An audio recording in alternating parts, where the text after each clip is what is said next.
아멘. 아멘. 잠깐 기도하도록 하겠습니다.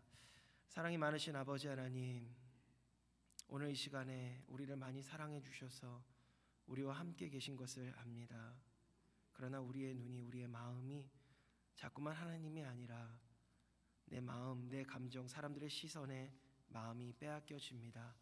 하나님 용서하여 주시고 다만 간구하오니 우리로 하나님을 더욱더 집중하여서 바라볼 수 있는 띄인 눈과 벗겨진 시선이 있게 하여 주시옵소서. 그래서 우리로 진정 자유롭게 하시고 진정 행복하게 하여 주시옵소서. 우리 주님만을 바라며 살아계신 우리 주 예수님의 이름으로 간구합니다. 아멘. 아멘. 저는 오늘 본문 말씀을 통해서요, 우리 눈에 가렸던 것들이라는 주제로 하나님께서 주신 은혜의 말씀을 나누기를 원합니다. 오늘 본문 말씀은요, 그날의 그들 중 둘이라는 구절로 시작되고 있습니다. 여기서 그날은요, 주님께서 부활하신 직후를 의미하는 것이죠. 그렇다면 그들 중에 둘이라는 그 둘은 누굴까요? 그 둘은요, 한번 생각해 보시면 금방 압니다. 제자들입니다. 물론 11절에서는 사도들이라고 이야기하지만 여기서는 그 사도들은 주님께서 따로 세운 12명이다라고 굳이 못 박는다면 그냥 제자들. 그렇지만 사도들과 별반 다르지 않게 하나님의 말씀을 들었고요, 하나님의 말씀을 배웠던 그 사람들인 것을 기억하시기를 부탁드립니다. 오늘 본문 말씀의 이 첫 소절을 통해 우리 하나님께서 우리에게 말씀하시는 것은 무엇입니까? 그리고 주님께서 이 성경 말씀을 통해서 밝히 드러내고자 하는 우리의 인생의 실체는 무엇입니까? 아무리 주님께 직접 배웠고요, 또 많은 기적을 경험한 사람도요, 현재 진행형의 믿음, 내가 오늘 하나님을 믿습니다, 내가 오늘 이 순간 나는 하나님을 따르겠습니다 라는 그 신앙의 고백과 결단과 행위가 없으면은요, 하나님 앞에서는요, 그는요 거꾸로 가는 자들이라는 것입니다. 엉뚱한 길로 빠져서 길 잃은 어린 양으로밖에 주님은 보이지 않으신다라는 것입니다.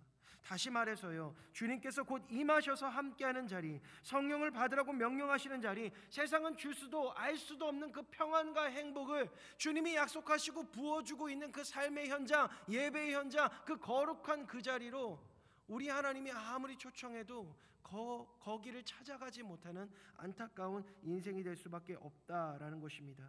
그런데 더불어서요, 그렇게 하나님께 가르침을 받았던 제자가 다른 길로 행하는 것, 하나님 주신 은혜의 자리를 떠나서 엉뚱한 길로 가는 것, 그것뿐만 아니라 엄청 안타까운 그리고 어이없는 행동들을 더하고 있는 것을 우리는 볼 수 있습니다. 우리 함께 14절 말씀 우리 합독해 봤으면 좋겠습니다. 14절입니다. 시작. 이 모든 된 일을 서로 이야기하더라. 아멘. 이 모든 된 일을 서로 이야기하더라. 이 서로 이야기하더라라는 것에 대해서 참 마음이 걸렸습니다. 그 서로라는 것이 어떤 서로일까요? 똑같은 사람 둘이라는 것이죠.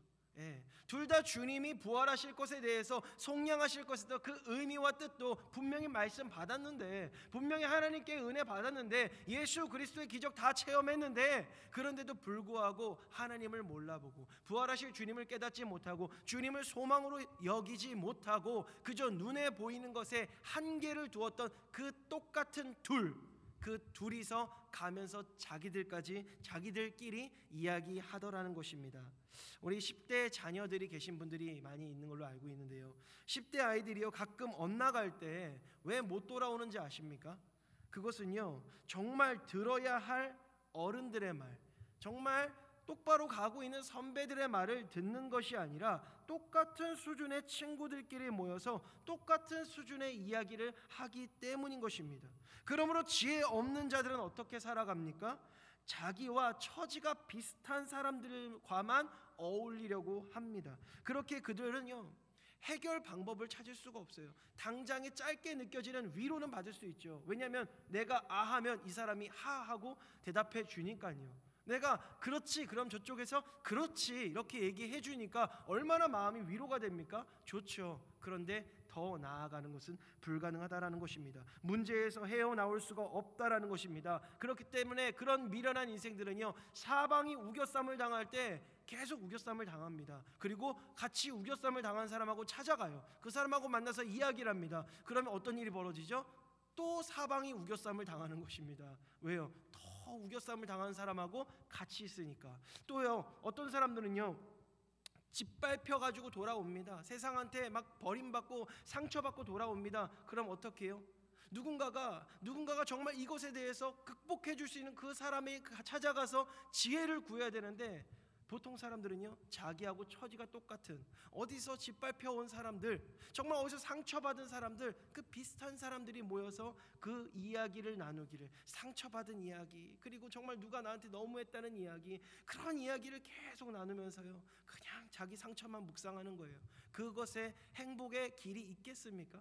해결의 길이 있겠습니까? 우리 상식적으로 생각해도 그곳에는요, 길이 없는 것입니다. 문제를 해결하기 위해서는요, 우리보다 나은 분을 찾아가야 되는 것 아니겠습니까? 그것이 바로 겸손이고요, 그것이 바로 지혜인 줄로 믿으시기 바랍니다. 그러므로 성경은요, 계속해서 그 절대적인 지혜자, 우리보다 어쩔 수 없이 더 높으신 분, 그분을 찾아가라고 성경은 계속 요청하지 않습니까? 그분이 누구십니까? 우리 하나님, 우리 예수님, 우리 주님이신 줄로 믿으시기 바랍니다. 네, 한 가지 더 확실하게 말씀드리기 위해서요, 우리 많이 걱정하시는, 아까도 기도 중에 잠깐 나왔는데요, 성적에 대해서, 우리 아이들의 성적에 대해서 잠깐 이야기해 보겠습니다. 아이들이요, 성적이 떨어졌어요. 그럼 이 아이는 누구를 찾아가야 합니까? 네, 선생님을 찾아가든가, 하다못해 선생님이 너무 불편하고 싫으면 적어도 공부 잘하고 있는 사람을 찾아가야 되는 거 아닙니까? 근데 그 공부 못하는 애들이 꼭 누구랑 모여 있습니까? 공부 못하는 애들이랑 모여 있다는 이 아픈 사실을 부모님들은 느끼지 않으시길 주님의 이름 부탁드립니다. 저는 그런 걸 많이 봤습니다. 또 반대로요, 공부 잘하는 애들은요, 공부 잘하는 애들끼리 모여가지고요, 계속 상승 효과가 일어납니다. 가슴 아프죠. 그래서 우리 부모님들이 어떻게든지 그 그룹에 집어넣고 싶어서 우리 애들이랑 친하게 지내야, 공부 잘하는 친하게 지내요. 근데요, 이 아이들의 마음에는요, 걔를 보면 기분이 나쁜 거예요. 그걸 보고 우리는 뭐라고 하죠? 어리다라고 합니다. 그 어리석음, 그것이요, 어린 아이들에게만 있습니까? 사업하시는 분들 이야기를 잠깐 하면은요, 사업을 하는데 돈이 안 벌립니다. 그리고 어떤 분은요, 세일즈를 하는데요, 실적이 떨어집니다. 그러면요, 꼭 누구를 찾아갑니까? 비슷한 상황에 있는, 잘 안 팔리는 사람들에게 가가지고요, 술 한 잔 기울이는 것이죠.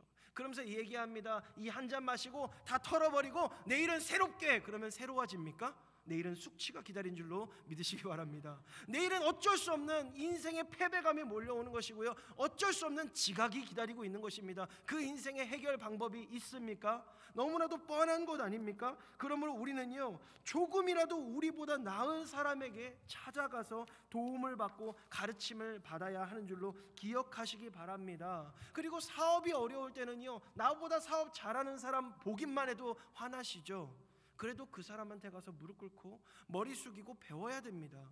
그래야지 사업 잘할 수 있는 거 아닙니까? 자존심 세우려고 사업 망하면 되겠습니까? 정말로요, 제가 어저께도 정말 그 자존심 때문에 어마어마한 돈을 지불했던 사람 이야기를 들었습니다. 아니, 미안하다는 말 한마디면 되는데 그 말을 끝까지 안 해가지고 100%로 다 모든 것을 물어주는 그런 미련한 모습을 봤어요. 많은 사람들이요, 내 기분을 지키겠다고 정말 생명의 길이 바로 눈앞에 있는데, 살 수 있는 길이 바로 눈앞에 있는데 그 길 안 갑니다. 그리고요, 죽는 길로 갑니다. 이것을 성경은 뭐라고 얘기합니까? 본질상 진노의 자녀라고 합니다. 그냥 내 마음이 시키는 대로 하면은요, 아주 자연스럽게 우리는 어디로 갑니까? 내가 화나는 대로 그대로 가면은 어디로 가는 것입니까? 내가 기분 나빠. 쟤는 딱 보기만 해도 기분 나빠. 제 친구 중에 그런 애가 있었어요. 지금 검사가 돼 있는 친구인데요, 그 친구가 얼마나 기분 나쁜 친구냐면요, 시험을 봤는데 하나 틀렸다고 울어요. 얼마나 기분이 나쁩니까? 그래서 저는요, 걔한테 안 물어봤어요. 공부 잘했겠습니까? 그거는 공부 잘하는 길이 아니죠. 친하게 지내야 되는 것입니다. 바른 길을 가기 위해서는요, 분명히 내 기분이요, 가로막습니다.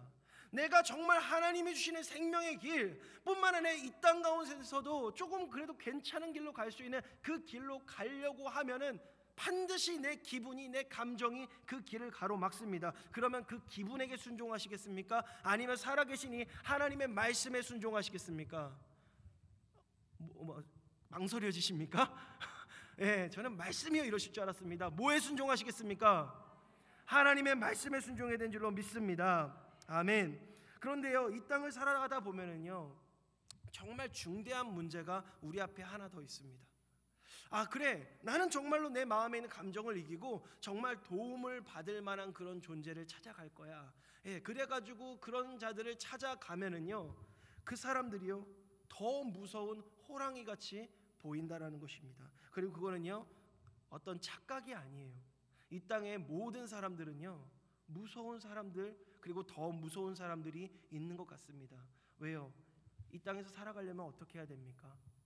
어쩔 수 없이 굉장히 날카로워질 수밖에 없고요. 어쩔 수 없이 때로는요 거짓말하는 사람들도 있습니다. 그것 때문에 우리는 매번 나와가지고 가슴을 치면서 기도하지 않습니까? 심지어는요 밖에서만 그렇습니까? 집안에서도요 우리 어머님들 자녀에게 누구보다 상냥하고 싶지 않으십니까?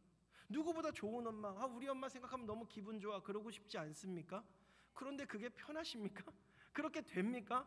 일단은 이게 되지 않으십니까? 왜요? 엉뚱한 짓을 하니까 멈추게 할 수밖에 없는 거예요. 그건 날카로워질 수밖에 없다는 것입니다. 그럼 세상 가운데서 내가 도움을 받을 만한 사람들 정말 찾아가서 만나보고 사귀다 보면은요 점점 두려움이 내 마음에 들어올 때가 있습니다. 다시 말해서요, 늑대에게 쫓겨서 도망가다가 호랑이에게 도움을 청해야 되는 그런 상황이 된다라는 것입니다. 그러므로 이 땅 가운데 의지할 곳이 있습니까? 없습니까? 죄송합니다만 없습니다. 그러면 어떻게 하라는 이야기냐? 그럼 어쩔 수 없이 우리는 절망한 자들과 함께 계속 절망하고 불평하는 자들과 함께 불평하면서 그냥 기분이라도 달래는 수밖에 없느냐라고 우리의 마음 스스로에게 물어볼 수 있습니다. 그렇지만요 우리는 이것은 더 위험하다는 것을 잊어버리지 마시기 바랍니다. 방금 전에는 늑대와 호랑이 이야기했죠. 지금은 누구 앞에서 덤비는 겁니까? 하나님 앞에서 덤비는 것입니다. 우리는 기억하고 있습니다. 모세 앞에서 라고 생각했던 그 사람들이죠. 근데 하나님 앞에서였죠. 모세에게 있는 불평 없는 불평 다 쏟아내면서 너 나와라 치워라 하고 애쓰고 그 앞에서 막 덤비던 그 사람들 어떻게 됐습니까? 하나님을 향하여서 불평한 것으로 말미암아 하나님께서 이렇게 했습니다. 이 백성이 언제까지 나를 무시하려느냐? 이 죄는요 다른 죄가 아닙니다. 내가 어떤 사람한테 함부로 했네, 그 사람 기분 나쁘게 했네 하는 그 정도의 문제가 아니라 하나님의 일에 관해서 불평한다는 것은 그것은요 하나님을 대적하는 일인 줄로 아시고 그 부분에 대해서만은 정말 하나님의 인생을, 하나님이 베풀어 주신 인생을 살고 있는 나는 감사하겠다, 일단은 감사하겠다, 이것은 기억하시고 가시기 바랍니다. 그러므로 우리는요 어디로 가야겠습니까? 곧 맞고 때로는 혼나도요 우리 아버지 품인 것입니다.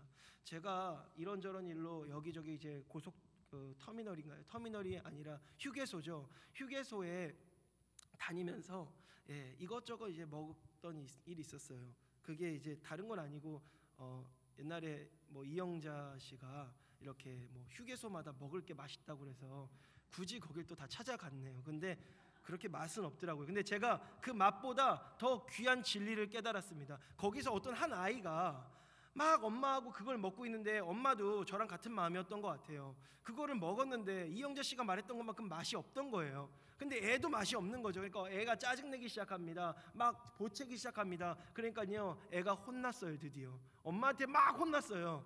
그러더니 애가 울 때 뭐라고 우는 줄 아십니까? 뭐 옆에 있는 아줌마 하고 우는 게 아니라 혼내고 있는 엄마를 향해서 엄마라고 울더라고요. 엄마가 혼내는데 누구를 불러요? 엄마를 부르더라고요. 엄마를. 우리가요 삶 가운데 고난이 있고요 삶 가운데 어려움이 있어요. 그러나 여전히 우리는 누구의 손에 붙들려 있습니까? 하나님이요. 자녀는요 징계를 받는다고 하였습니다. 그러면 우리가 징계를 받을 때 누구를 찾아야 합니까? 하나님을 찾아야 되는 것입니다. 그러므로요 우리는요 어떤 일을 만나든지 예수님의 품으로 돌아가야 하는 줄로 믿으시기 바랍니다. 그리고 너무나도 감사한 것은요 그 품이요 우리와 멀지 않은 곳에 있다는 것을 기억하시기 바랍니다. 그런데 문제는 무엇입니까? 우리의 눈이 가려져 있다는 것입니다. 우리 15절과 16절 말씀 함께 보실까요? 함께 읽겠습니다. 시작. 그들이 서로 이야기하며 문의할 때에 예수께서 가까이 이르러 그들과 동행하시나 그들의 눈이 가려져서 그인 줄 알아보지 못하거늘. 아멘. 이게 정말 슬픈 거죠. 정말 아픈 모습입니다. 주님께서 우리를 위해 십자가를 대신 지고 죽으셨다가 사흘 만에 부활하셔서 우리 가운데 영원한 소망이 되시기 위해 다시 살아나시고 그것도 부족하셔서 그 제자들 곁으로 가셨어요. 근데 둘이 딴 길로 가는 거예요. 그래서 거기까지 쫓아가십니다. 주님께서는요, 그들이 저기서 가는 길에 야 우리가 이거 아니지 하면서 딱 돌이켜서 주님 내가 주님께로 돌아갈게요 여기까지 기다려주지 않았어요. 일단 쫓아오신다라는 것이죠. 우리 인생 가운데 우리가 잘못 간다 할지라도 우리 주님이요 일단 우리를 잡으러 쫓아오신다는 것을 기억하시기 바랍니다. 바로 지금 내가 의심함으로 주님을 속상하게 하고 있는 이 순간에도 주님은 먼저 찾아오신다라는 것입니다. 그 주님께서 오늘도 주님의 몸된 교회와 바로 저와 여러분들과 함께 하신다는 것을 믿으시기 바랍니다. 아멘. 그런데 오늘 본문의 제자들과 우리들의 문제가 있다면 바로 눈이 가리워져 있다라는 것이지요. 우리 함께 준비한 슬라이드 보여줄까요? 같이 한번 읽어볼까요? 우리 눈을 가리고 있는 것 첫 번째 시작. 믿음이 아닌 눈에 보이는 현실만 보고 판단함. 믿음이 아닌 눈에 보이는 현실만 보고 판단함. 예. 그 제자들은요 눈에 보이는 현실 예수님이 죽으셨다 그것만 보고 판단하는 것입니다. 저분은 속량할 자라고 내가 바랬는데, 저분은 우리를 좀 지켜줄 줄로 믿었는데, 우리를 좀 이 로마의 압제와 여러 가지 가난과 어려움에서 해결해 줄 유일한 분으로 내가 믿었는데 내 눈으로 보니까 아닌가 보다 라고 눈으로 보는 판단만 했다라는 것입니다. 그러나 믿음은 말씀에 기초하는 것임을 기억하시기 바랍니다. 이것을 떠나면은요 말씀을 떠나서 자기 생각대로 행동하고 자기 생각대로 판단해서 자기 생각대로 나아가면은요 당장은 빠르고 잘 가는 것 같은데 문제는 무엇입니까? 책임질 분이 없다라는 것입니다. 그러나 적어도 말씀대로 살겠다고 발버둥 치다가 넘어지면요 언제든지 일으켜 주시는 우리 하나님이 함께 하신 줄로 믿습니다. 우리 두 번째 문제가, 두 번째 눈을 가리는 것이 무엇인지 보겠습니다. 시작. 부정적인 상황들로 인한 두려움. 예. 정말 주님이 죽으셨다라는, 내 사랑하고 내가 믿고 의지하는 주님이 죽으셨다라는 그 절망, 절대적인 절망이죠. 그 가운데 두려움이 느껴지는 거죠. 누가 나를 지켜주지? 누가 우리 민족을 지켜주지? 너무 무서운 것입니다. 그러나 우리는 눈을 떠서 살아계신 주님이 여전히 우리를 지키고 계시다는 것을 알아야 합니다. 우리의 사업이, 우리의 삶이, 우리의 순간순간이 때로는 무너지는 것 같고 너무나도 잘못되는 것 같아도요 누가 붙들고 계십니까? 하나님이 붙들고 계시다는 것을 믿으시기 바랍니다. 요한계시록을 보면서요 어떤 한 아이에게 이렇게 물어봤다고 합니다. 그 아이가 요한계시록 모든 강해를 끝났는데 아이가 혼자서 막 은혜 받은 표정으로 있는 거예요. 그래서 너는 도대체 이 모든 내용이 어떤 내용인지 이해하였니? 라고 그 강해를 하신 목사님이 물어봤대요. 아이고 이 어려운 얘기를 어린애가 이해하겠어? 근데 어린아이가 놀랍게도 이렇게 말했다고 합니다. 네 알죠 목사님. 어쨌든 간에 우리 주님이 승리하신다는 이야기잖아요. 아멘입니까? 성경의 마침은요 우리 주님이 어쨌든 승리하신다라는 거예요. 나는 내용 다 이해 못해도 이거 하나면 난 충분하다. 우리 주님 승리하신다. 그리고 내가 주님의 편에 서 있다. 이거면은요 우리의 마음이요 든든한 것입니다. 그것을 위해서 우리는 무엇을 합니까? 하나님 앞에 기도합니다. 그것을 위해서 우리는 무엇을 합니까? 하나님 앞에 회개를 합니다. 그것을 위해서 어디 가서 막 그 용역 사람들처럼요 싸우고 다투고 하는 것이 아니라 우리가 하는 것은요 오직 말씀 보고 말씀에 순종하면서 나아가는 건 줄로 믿으시기 바랍니다. 세 번째로 보겠습니다. 우리의 눈을 가리고 있는 것이 무엇입니까? 함께 읽습니다. 시작. 자기 앞에서 불평 불만을 쏟아놓는 가까운 사람. 이 가까운 사람이 오늘 본문 말씀에 누구였습니까? 저기 불교인이 괴롭혔습니까? 와가지고서 막 다른 말 했습니까? 아니면 그 로마 사람이 와가지고서 막 다른 얘기했습니까? 아니면 이단이 막 와가지고서 이상한 말 했습니까? 아니요. 정말로 신앙 가운데 함께 길을 걸었던 사람, 함께 예수 그리스도를 쫓았던 그 사람이 나와 똑같은 시선으로, 나와 똑같은 두려움을 가지니까 똑같은 부정적인 말로 서로를 올가매고 풀어주지를 않더라는 거예요. 나도 그에게 풀려날 수가 없고 그도 나에게 풀려날 수가 없는 그런 비참한 상황 가운데 있다라는 것입니다. 둘 중에 한 명은 풀려나야죠.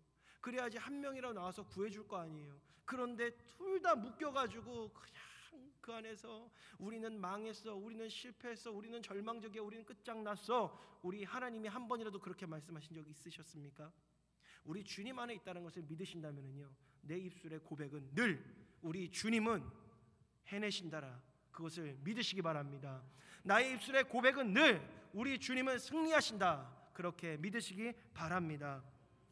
이러한 우리 주님께서 너무나도 사랑하시는 우리 에덴교회 성도 여러분, 우리는 누구든지요 이러한 상태에 빠질 수 있습니다. 어떤 특별한 정말 부족한 사람만 빠지는 게 아니고요, 오늘 예수님의 제자들이 빠졌습니다. 예수님의 제자들이 그 상황에 빠졌다라는 것입니다. 그러나 그 상태에 머무르는 것, 그것으로 멈춰서는 안 됩니다. 그렇다면 어떻게 해야 됩니까? 당연히 그 가려진 것을 벗어내고 주님을 바라봐야 합니다. 우리를 사랑하셔서 하늘 보좌 놔두시고 이 땅까지 오셔서 내 모든 죄를 사해 주겠다고, 그래서 나를 붙드시고 부활하시고 승천하신 이후에도 주 성령님과 함께 하셔서 영원토록 세상 끝날까지 나를 붙들어서 반드시 내가 너를 이루고 완성시키리라 약속하시고 오늘도 쉬지 않으시는 주님, 그 주님이 내 곁에 있다는 것을 바라봐야 한다는 것입니다. 그런데요, 우리 현실은 어떻습니까? 그 가려진 눈을 쉽게 열지 못합니다. 또한 그 가려진 여러 요소들을요 벗어버리지 못합니다. 그러나 복음은 무엇을 증거하고 있습니까? 우리 로마서 5장 8절 말씀 함께 읽겠습니다. 시작. 우리가 아직 죄인 되었을 때에 그리스도께서 우리를 위하여 죽으심으로 하나님께서 우리에 대한 자기의 사랑을 확증하셨느니라. 아멘. 아멘. 오늘 본문 가운데서도요 주님께서는 이러한 답 없는 제자들, 그리고 오늘날 답답한 우리들에게 먼저 다가오셨은 줄로 믿습니다. 17절 말씀을 보니까요 주님께서는요 제자들에게 먼저 말씀을 거셨습니다. 지금 하는 이야기가 무엇입니까? 그러자 제자들은요 아주 슬픈 표정으로 멈춰 서서 주님을 바라봅니다. 그리고 글로바라는 제자가 이야기합니다. 당신 지금 예루살렘에서 오는 거 맞습니까? 그런데 거기 있던 일을 지금 모르고 우리한테 물어봅니까? 그러자 주님께서는요 아주 태연하게 모르는다는 이야기를 하십니다. 아마도 주님께서는요 이 사건을 제자 글로바가 어떻게 이해하고 있는지, 그래 네가 이해하고 있는 거 한번 말해봐 라고 기다리고 계셨던 것 같습니다. 그러나 글로바는요 나름 이해하고 있는 현상에 대해서 이렇게 저렇게 이야기를 합니다. 그것을 정리하면은요, 자기 백성을 속량하실 그리스도이시라고 믿었고 사모했던 나의 예수님, 그 예수님이 죽으셨습니다. 내가 정말 기대했는데 그래서 내 마음이 너무나도 무너집니다. 실망스럽고 아픈 상황입니다 라고 이야기하는 것입니다. 또 이어서 주님이 부활했다는 소식도 들리는데 참 라고 하면서 어쩌면 조롱 섞인 어조로 그 부활을 증거하고 다니는 마리아와 또 다른 여자들이 있었다고 하죠. 그들에 대해서 비웃었을지 모릅니다. 그 빈 무덤을 보고 왔다는 베드로와 요한에 대해서 우습게 이야기했을지도 모르겠습니다. 왜냐하면요 그는 분명하게 망했다고 믿고 있었기 때문입니다. 그는 분명하게 실패했다고, 우리 주님은 나한테 아무것도 해줄 수가 없어, 내가 그래도 어떻게 해야지, 내가 엠마오로 가야지, 이 나밖에 없는 그 거짓 신앙 안에 갇혀 있었기 때문에 그는요 모든 것을 부정적으로 말했다라는 것입니다. 그러나 정말 그랬습니까? 아닙니다. 중요한 것은 무엇입니까? 그가 믿고 있는 것보다 더 중요한 현실은 무엇입니까? 실제 무슨 일이 일어났느냐라는 것입니다. 실제 상황은 무엇입니까? 그가 믿었던 것처럼 다 끝났습니까? 그가 믿었던 것처럼 예수님이 눈앞에 없었습니까? 아니요. 그가 믿었던 것과 정반대로 예수님은요 살아났고요, 예수님은요 눈앞에 계셨고요, 그리스도인은 절대로 망하지 않았습니다. 그런데 자기의 불신이, 또 두려움이, 그리고 불평하는 친구가 앞에 있으니 주님이 안 보이는 것입니다. 그리고 주님이 죽었는데 당신은 왜 그걸 모릅니까? 하고 주님께 되려 따져 묻더라는 것입니다. 심지어 부활의 증인들에 대해서 비웃으며 조롱하는 어투로 말합니다. 누구 앞에서요? 그 부활하신 우리 주님 앞에서요. 배는 게 없는 것이죠. 네, 잘못된 확신은요 보이는 것이 없는 것입니다. 이에 대해 주님께서는요 이와 같이 말씀하십니다. 우리 함께 25절 말씀, 우리 주님 말씀 25절 함께 읽겠습니다. 시작. 이르시되 미련하고 선지자들이 말한 모든 것을 마음에 더디 믿는 자들이여. 아멘. 저는 이 말씀을 가만히 보면서요 가장 이 말씀을 누구에게 해주어야 할까라고 생각했어요. 근데 저 자신에게 제일 먼저 해주고 싶다라는 생각이 들더라고요. 왜 나는 모든 상황에 진작에 이렇게 주님을 더 크게 못 봤을까? 주님을 더 크게 봤더라면, 어떤 문제, 환경, 이게 아니라 주님을 더 크게 봤더라면 과거의 그 많은 것들이 오늘날 합력하여 더 큰 선으로 내게 작용했고 나한테 더 많은 기쁨과 행복의 선물을 던져줬을 텐데, 또 지나간 모든 시간 가운데 왜 나는 문제만 상대하고 그 문제에 빠진 자들과 함께 절망하고 함께 불평하고 함께 그렇게 울고 있었을까? 감사하기보다는 타인이 내게 줬던 작은 실수 이거 하나에 매여서 오히려 그들을 사랑함으로 하나님께 드려야 되는 더 큰 영광과 기쁨을 왜 나는 누리지 못했을까? 이런 안타까움이요 제 가슴을 치더라고요. 그러나 오늘도 저와 여러분들께서 찾아오시는 큰 은혜의 메시지는 무엇입니까? 그런 눈이 가려진 우리에게, 그렇게 시선이 어두워져서 하나님을 보지 못하는 우리에게 주님이 먼저 찾아오셔서 우리를 불러 세우시고 말씀으로 우리 눈에 벗겨진 것을, 우리 눈에 씌어진 것을 벗겨 주시기를 원하고 계시다라는 것입니다. 주님께서는요 오늘 글로바와 또 한 제자에게 속량할 자라면 당연히 그 죄를 위해 대신 죽어야 하는 것이 아니겠는가라는 말씀을 주시면서 구약에 계시된 대로 이루신 예수 그리스도의 성취가 어떤 것인지 말씀해 주셨습니다. 한마디로요 설교해 주신 것입니다. 이 설교가 그 마음에 들리기 시작합니다. 이 설교가 그 마음을 울리기 시작합니다. 그러자 그들의 마음이 어떻게 됐습니까? 우리 32절 함께 보겠습니다. 시작. 그들이 서로 말하되 길에서 우리에게 말씀하시고 우리에게 성경을 풀어주실 때에 우리 속에서 마음이 뜨겁지 아니하더냐 하고. 아멘. 이 은혜가 우리 모두에게 늘 충만하기를 소원합니다. 그러므로 날마다 말씀 듣기를 더욱 사모하시는 우리가 되기를 부탁드립니다. 더불어 주님께서 그 말씀을 부탁하신 말씀의 종들을 위해서요 우리는 정말 겸손하게 저들을 축복할 수 있는 그런 지혜가 있어야 됩니다. 특별히 하나님께서 붙들어 주신 담임 목사님을 위해 늘 축복하는 기도를 하시기를 주님의 이름으로 부탁합니다. 이것이 여러분들이 받으실 복입니다. 그들이 이렇게 말씀의 은혜를 받자 이제는 주님과 함께 머무르기를 소원하게 됩니다. 주님께 배우기를 간청하게 되었다는 것입니다. 그러자 우리 주님께서는요 친히 그 미련한 제자들과 함께 머물러 주셨습니다. 우리가 딱 이쯤 되면은 일반 사람들이라면 어떻게 하겠습니까? 야, 니들이 그럴 줄 알았다, 실망이다 이러고 가지 않겠습니까? 인제 알아봤냐? 이러고선 가지 않겠습니까? 그게 아니죠. 그들과 함께 계셔서요 언제까지 계시냐면요 같이 식사하시고요 그냥 밥만 먹어주는 게 아니라 축사까지 해주셨다는 것입니다. 그리고 떡을 떼어서 제자들에게 나눠주었습니다. 그러자 분명한 변화가 나타났습니다. 드디어 눈이 밝아졌다라는 것입니다. 그리고 주님을 알아보는 것입니다. 그러나 방금 전의 상황은요 주님이 앞에 계셨습니다. 그렇지만 이제는 주님이 없어도 알아볼 수 있는 그런 믿음의 사람들이 되었다는 것입니다. 또한 인생의 방향 전환이 이루어지게 되더라는 것입니다. 그리고 더 나아가서 절망과 불평 가운데 빠진 또 다른 형제들을 찾아가서요 절망과 불평을 이야기하는 게 아니라 그들이 끝까지 나는 절망이야, 나는 불평이야, 나는 소망 없어라고 이야기할 때 거기서 끝까지 아니야 소망 있어, 아니야 생명 있어, 아니야 예수님은 살아나셨고 우리는 승리할 줄로 믿어 라고 말하는 것입니다. 이것이 진정한 그리스도인 줄로 믿으시기 바랍니다.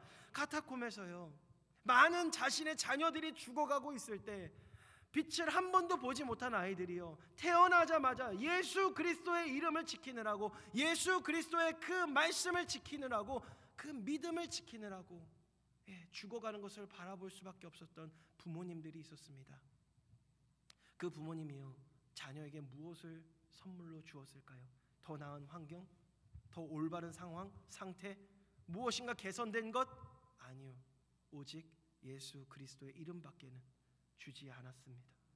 왜 그랬습니까? 그들이 무능해서요. 카타콤에서 그렇게 오래 살아남으려면요 무능하면 못 살아남습니다. 정신력도 강해야 되고요 뭐든지 다 할 수 있어야 되고요 없는 가운데도요 막 무엇인가 만들어낼 수 있어야지 견딥니다. 근데 그들이요 그걸로 나가서 부자가 된 게 아니고요 그걸로요 아이들에게 예수를 가리켰다라는 것입니다. 그 말씀을 가리키는 현장에 우리와 우리의 자손들이 늘 머무르게 되기를 주님의 이름으로 부탁드립니다. 오늘 본문 말씀에서 증거된 대로요, 언제나 먼저 사랑을 받아오신 우리 성도 여러분, 우리는 우리의 삶 가운데 지나치게 확고한 절망에 빠질 때가 종종 있습니다. 심지어는 전능하신 하나님에 대해서도 아주 확신 있는 실망을 던질 때가 있다라는 것입니다. 하나님의 말씀 빌립보서 4장 6절에서 7절은 무엇이라고 말하고 있습니까? 우리 함께 읽겠습니다. 시작. 아무것도 염려하지 말고 다만 모든 일에 기도와 간구로 너희 구할 것을 감사함으로 하나님께 아뢰라. 그리하면 모든 지각에 뛰어난 하나님의 평강이 그리스도 예수 안에서 너희 마음과 생각을 지키시리라. 아멘.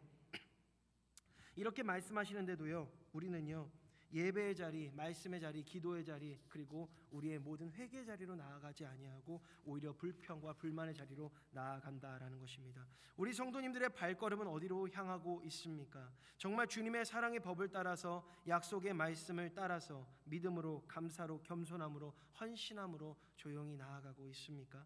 아니면 여전히 내 힘으로, 내 판단으로 하다가 안 되니까, 그래서 두려우니까 피하고 숨는 자리 엠마오로 향하고 있습니까? 또 우리는 누구와 함께 가고 있습니까?